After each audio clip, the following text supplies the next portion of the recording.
What's good YouTube, and welcome back to the channel. JD here with yet another video for you guys. We're going to be getting into one of the most anticipated and cleanest colorways of the Jordan 1 to release this year. I will be reviewing the Jordan 1 Shadow 2.0.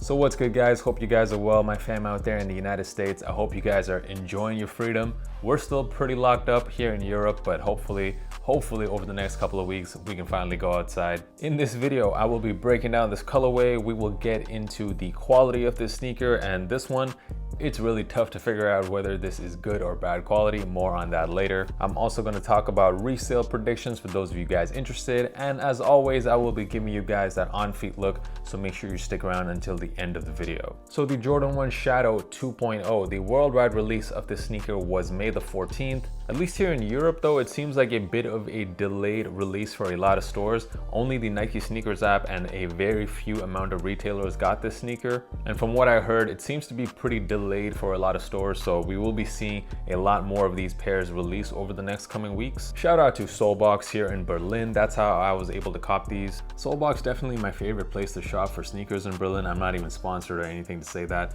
I just like the vibe of that store, and they're always showing love to the local community. So this sneaker, this colorway, if you didn't already know, it is the updated version of the original Shadow 1.0. The Shadow 1.0 is probably the best Jordan 1 colorway that I don't own.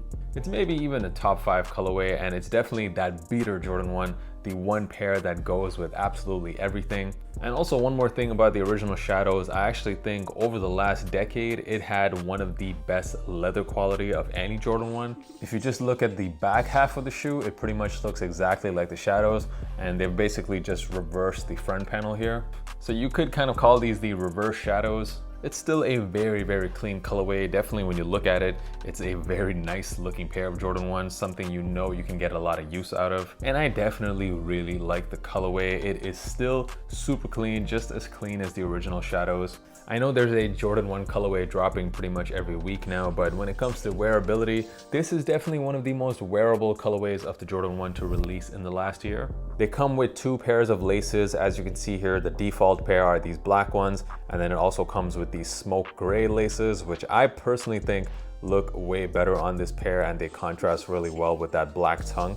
I personally like these a lot better. Let me know down in the comments, do you prefer the black laces or the smoke gray laces? But now let's get into the quality. I did say the 1.0 version, one of the best leather qualities we've seen over the last decade. So how do the 2.0s hold up? Well, Jordan Brand has done something pretty amazing with this shoe. They've managed to create a shoe that is both good quality and also absolutely trash at the same time. Let's get into the good stuff first, and that is these nubuck panels. These smoke gray panels all over the shoe are done in this nice, very soft feeling nubuck material. And this is some very nice nubuck. It feels pretty similar to those University blue ones that dropped earlier this year. But then let's talk about these black panels on the shoe, which are supposedly done in leather, but I can't even tell whether this is leather or not. This is definitely some pretty synthetic feeling material.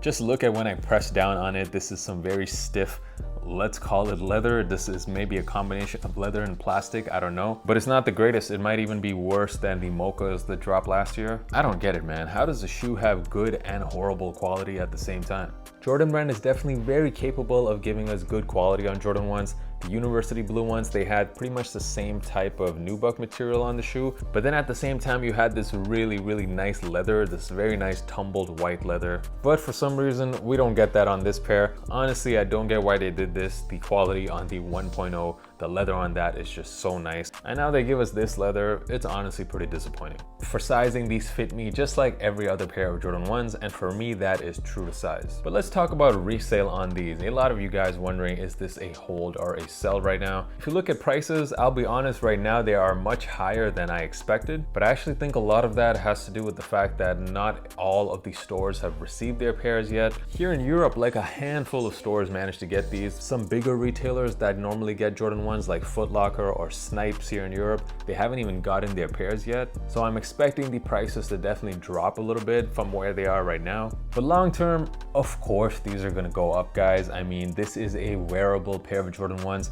And when it comes to wearable Jordan 1s, there's few safer investments, I think, in the sneaker game. The Jordan 1 1.0 Shadows, when they dropped, the resale prices were so low. They were going for pretty much barely above retail. And if you look at those prices right now, they have about tripled. These are slow and steadily gonna go up. Whether or not it's worth to hold, well, that's really up to you. These will probably hit at least 350 by next year, so you gotta kind of decide for yourself whether or not that's worth holding.